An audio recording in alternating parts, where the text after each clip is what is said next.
Welcome back to Round the Cauldron. I'm Megan, here to shed light on Wicca from a modern perspective. This podcast is produced every Monday, sometimes educational, sometimes philosophical, and always honest. Remember to follow the show on social media. You can find me on Facebook and Instagram at Round the Cauldron, on Twitter at Round the Cauldron without the D, and at my website roundthecauldron.com. You can also help support this show by becoming a patron at patreon.com/roundthecauldron. There you can pledge as little as $1 a month to get patron-only perks. Don't forget to check out my shop as well at roundthecauldron.com/shop to see the tarot readings and crochet items that I offer. So head on over to Patreon at patreon.com/roundthecauldron and join me for as little as $1 a month. If you can't pledge anything or you don't want to, that's 100% okay. I would also just appreciate if you shared the show with your friends, family, and whoever else you think would listen. That helps me out too. Are you ready to hop into today's topic? Grab some coffee, pull up a seat, and join me around the cauldron.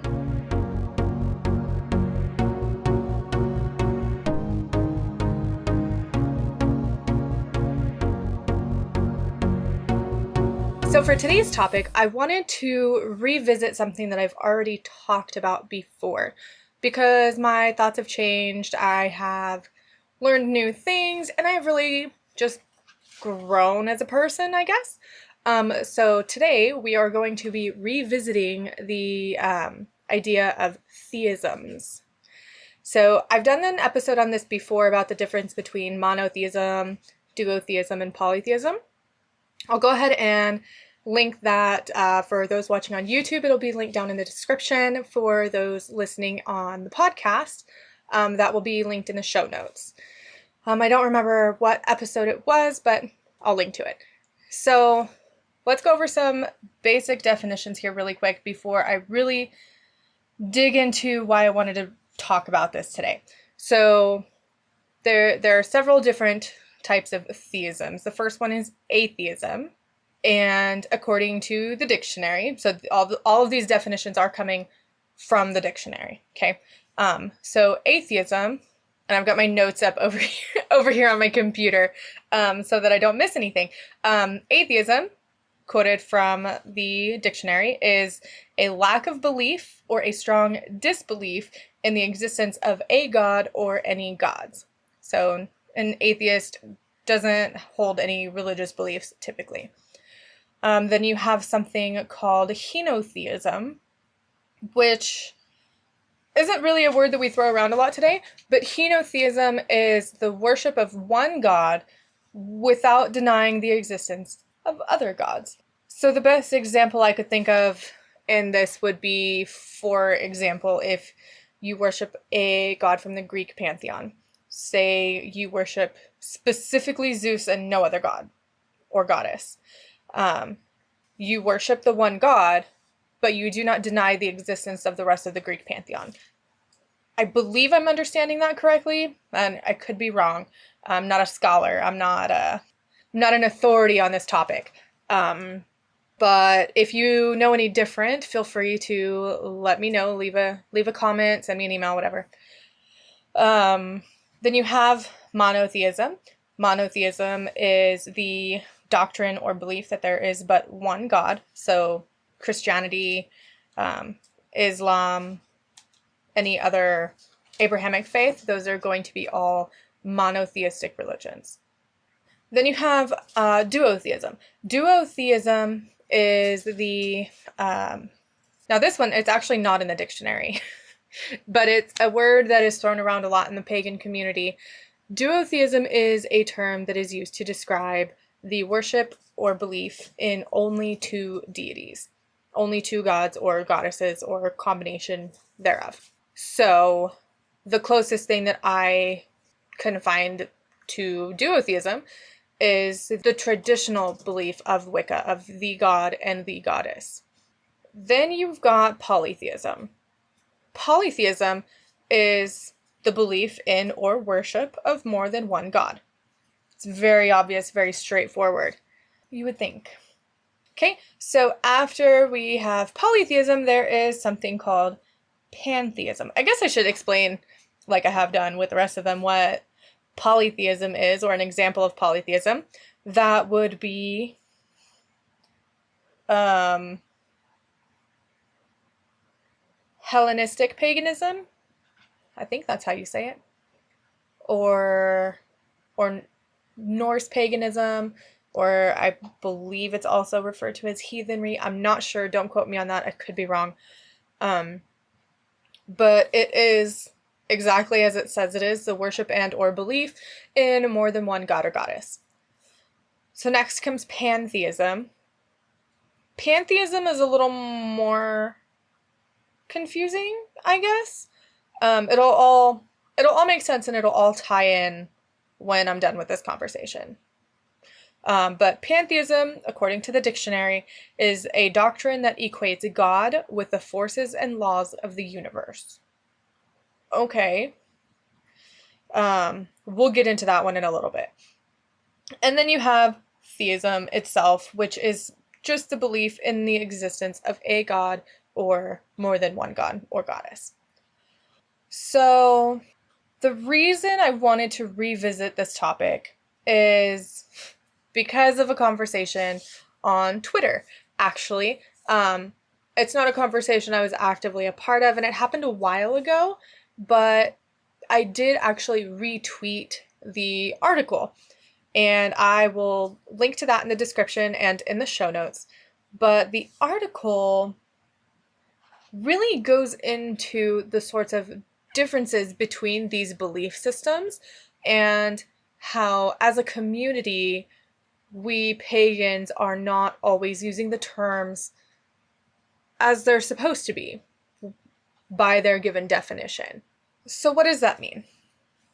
Well, in the simplest of terms, it means that we are using words without knowing or without fully understanding the meaning of the specific word. Or we are using one word in place of another where we should be using the proper word. So let's talk about it a little bit. I wanted to revisit this mainly because I am having a sort of like crisis of faith. I guess that makes it sound way more dramatic than it actually is. But I have slowly been pulling away from traditional beliefs within Wicca. And part of it I can understand why. Part of it I'm not entirely sure. But I wanted to... Bringing these words into this conversation is important to really understand what it is that I'm talking about and why it's important that we know the definitions of the words that we're using, right? So within Wicca, if you're going based on the different traditions, so as far as I'm aware, the Gardnerian tradition, the Alexandrian tradition, those sort of traditional traditions, that doesn't make sense. But based on those, Wicca is inherently duotheistic. There's one masculine deity and one feminine deity. Wicca is duotheistic. It cannot be polytheistic because it goes against the rules of what Wicca is, and it goes against the sort of traditions, I guess, the celebrations and the stories and the myths that really make up what Wicca is. Now, there are many Wiccans out there who use a term called soft polytheism. Now, I used to use this term, and I used to ascribe this term to myself. So there is hard polytheism and soft polytheism.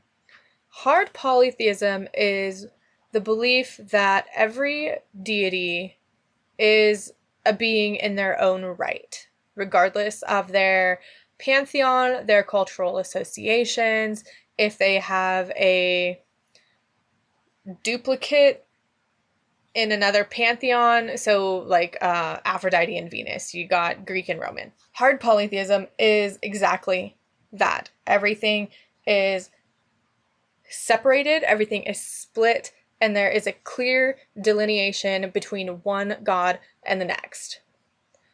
Soft polytheism is a term that is used to describe the sort of melding of deities.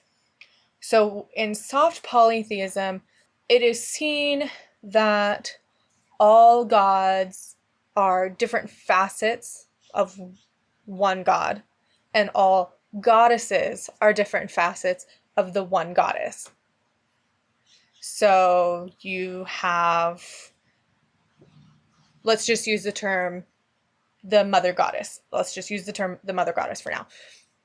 You have the mother goddess, and say you need to call on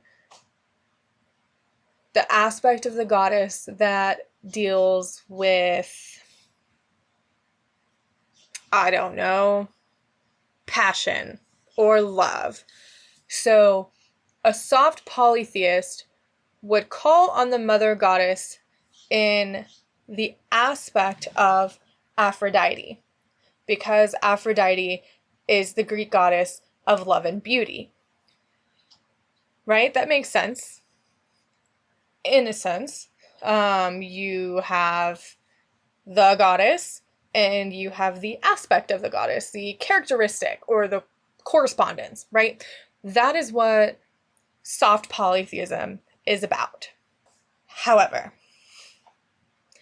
upon being more educated and really looking into this more for myself, I have come to the conclusion for myself that soft polytheism doesn't make sense.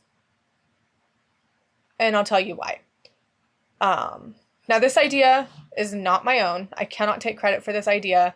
The idea comes from Michelle, I think her name is. Yes, this idea comes from Michelle Simpkins, and this is actually the original article that I will link in the description and the show notes. She wrote an article called A Brief Theistic Lexicon. And that's really what started this whole research process for myself. There are some other articles that I'm going to link to. One is from the website Polytheistic Witchcraft. The other is from someone named Lady Althea. Lady Althea? Oh my gosh, I think I'm saying their name wrong. The link will be in the description and the show notes. But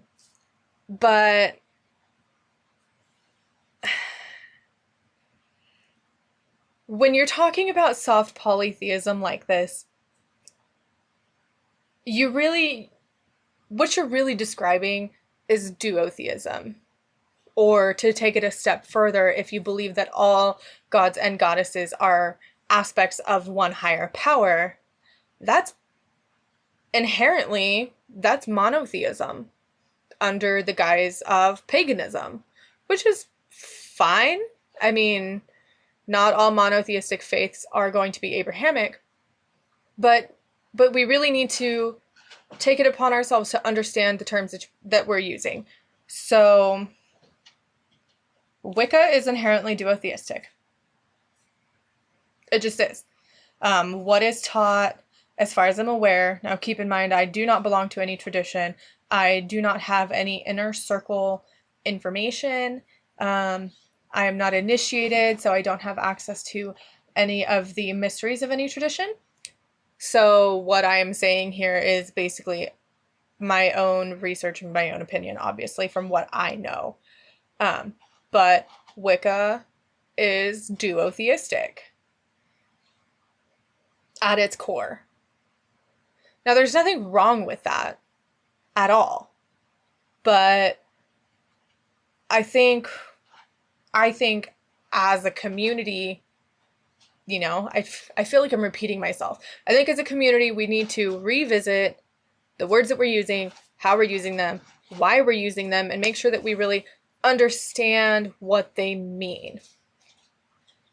Now, to take this a little further, I want to sort of explain, or try to explain, what I'm feeling myself in terms of this crisis of faith that I appear to be having. So let's talk about that. So Wicca was where I started, you know, back when I was 12 or 13. Wicca is where I started. And honestly, I don't really know anything else when it comes to paganism and my faith. It's just been sort of what I know. And it's comfortable for me because it's familiar.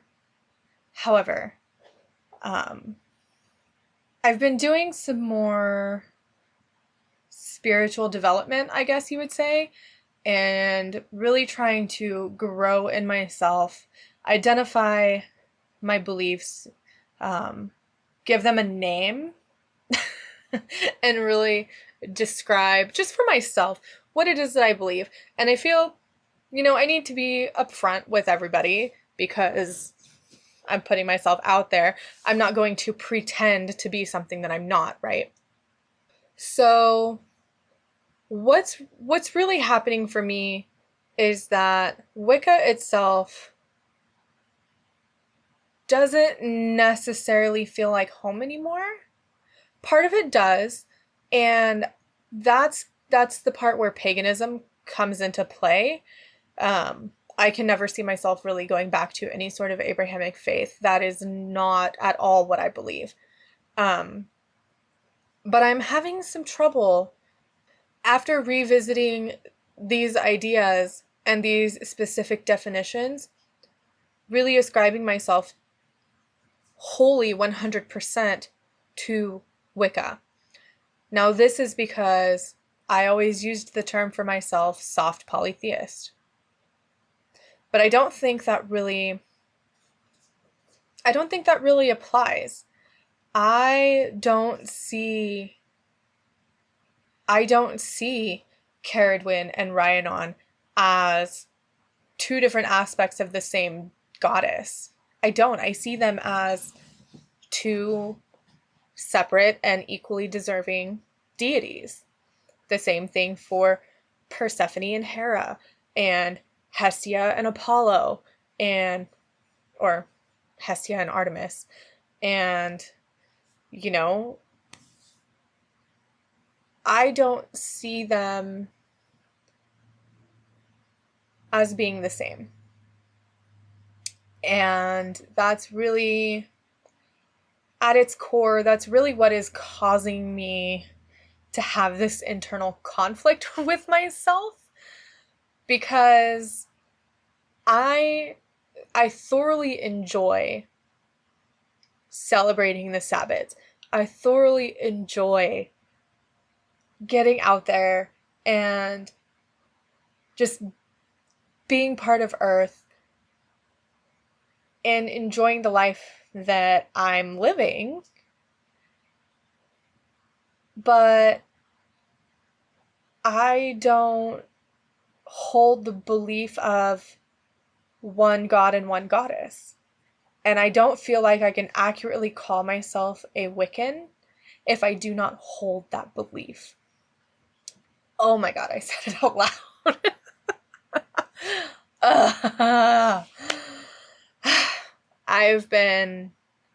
This has been really hard for me because Wicca has been what I've known for more than 10 years.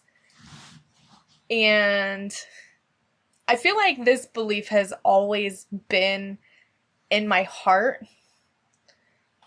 It's always been there that I know that these gods and goddesses are their own beings and they deserve their respect and their equal treatment without being lumped together and saying, okay, all of you female and feminine presenting deities, here you go, you're going to be mushed into one and you are now the goddess. And let's do the same thing with all the masculine and male presenting deities. You're the god. That, for me in my heart, that doesn't feel right. And I can't do it. And I'm gonna, I gotta be honest with you guys, because I have to.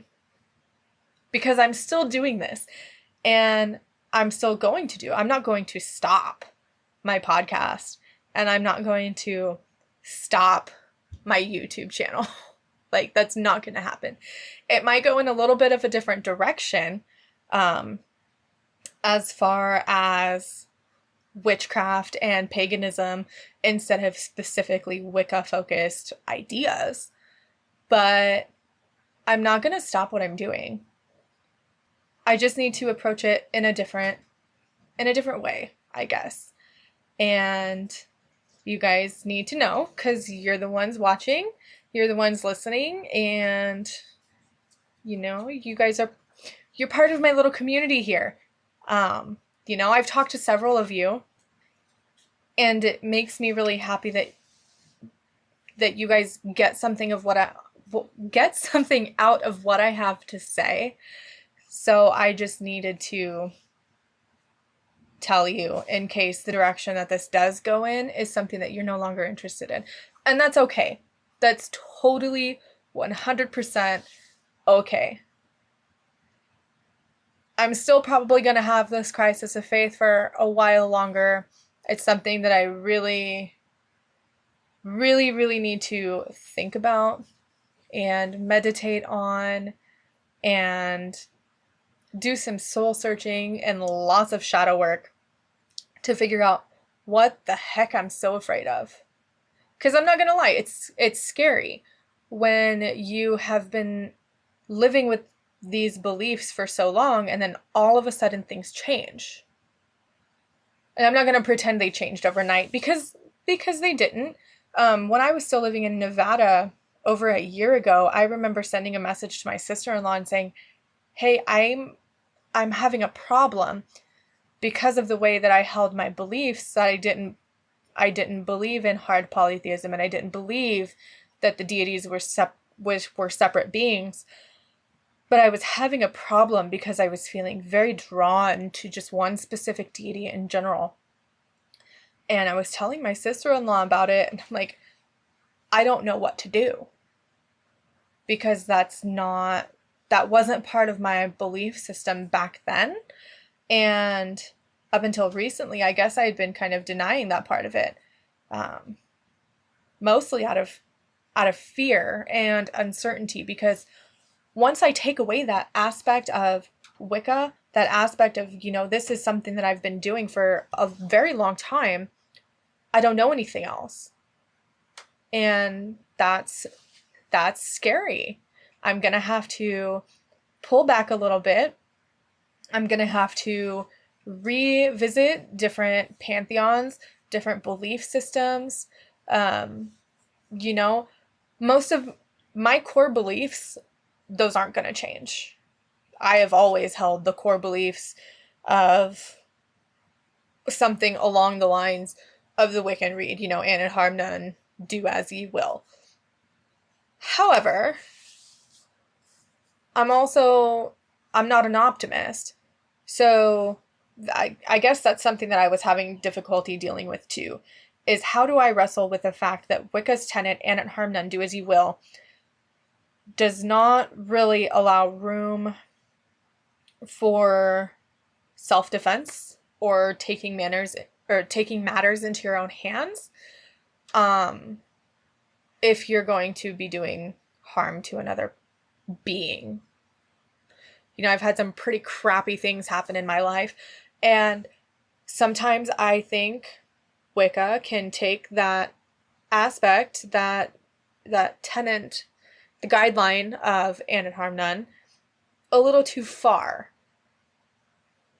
Because then it just gets into everything is positive and rainbows and unicorns and butterflies and everybody can just be happy if you try really, really hard. No. No, it doesn't work like that. And that's something that I've really wrestled with too, is the positivity of Wicca. That sounds really bad. How do you wrestle with something being so positive all the time? And I guess it's just because I'm a realist. I can't be positive all the time. I'm not gonna lie to you. Sometimes life sucks. Sometimes situations are crappy. And that's part of life.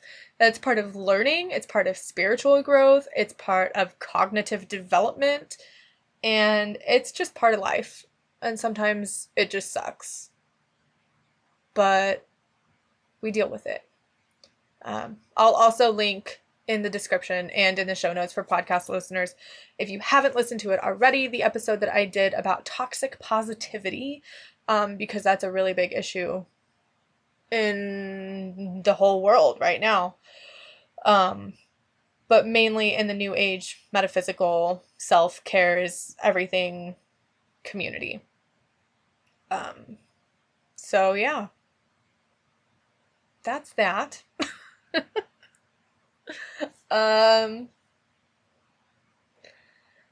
Yeah.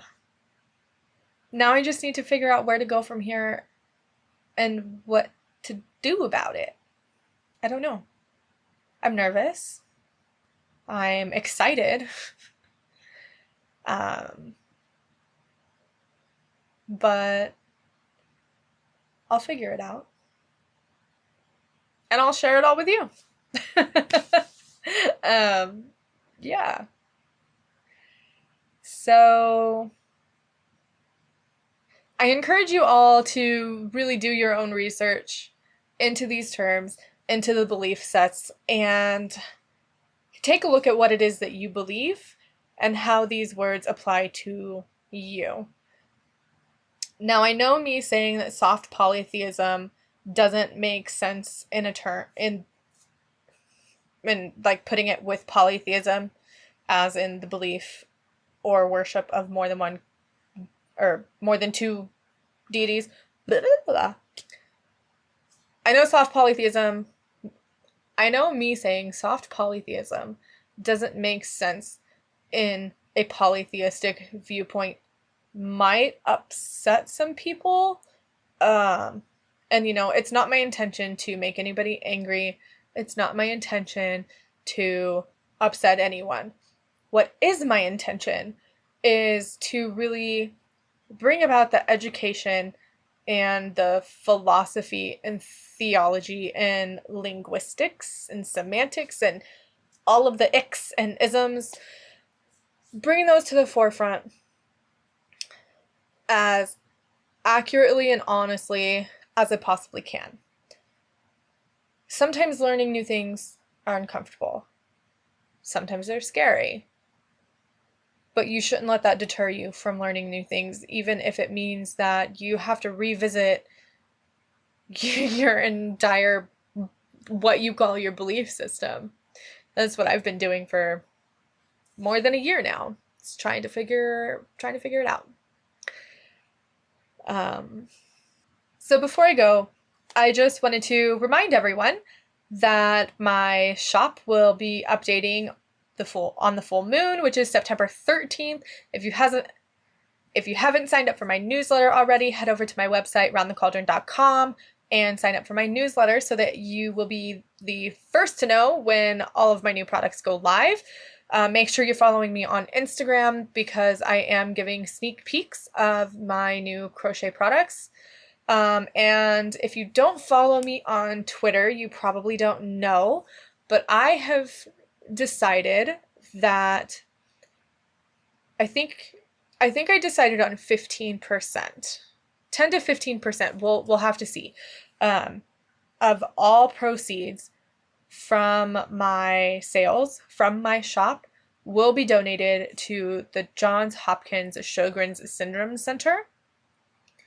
And now this is a personal thing for me. My mom was diagnosed with Sjogren's earlier this month or late last month. And it's been hard for her, but now we have an answer to what's really been going on with her, because before we didn't know. But now we do. So there's no cure for Sjogren's syndrome. And essentially what she can do is just manage her symptoms. But Johns Hopkins has an entire center dedicated to the research of Sjogren's syndrome, and I want to do all that I can to really help out, even if it's just a couple dollars a month, or, you know, depending on how well my shop does, and if I hit my sales goals, that could be several $100s a month. But that is what I'm going to do with my shop. So make sure you're signed up for my newsletter. Make sure you're following me on Instagram, and head over to roundthecauldron.com/shop every full moon for my shop update. Till next time, everyone. Bye.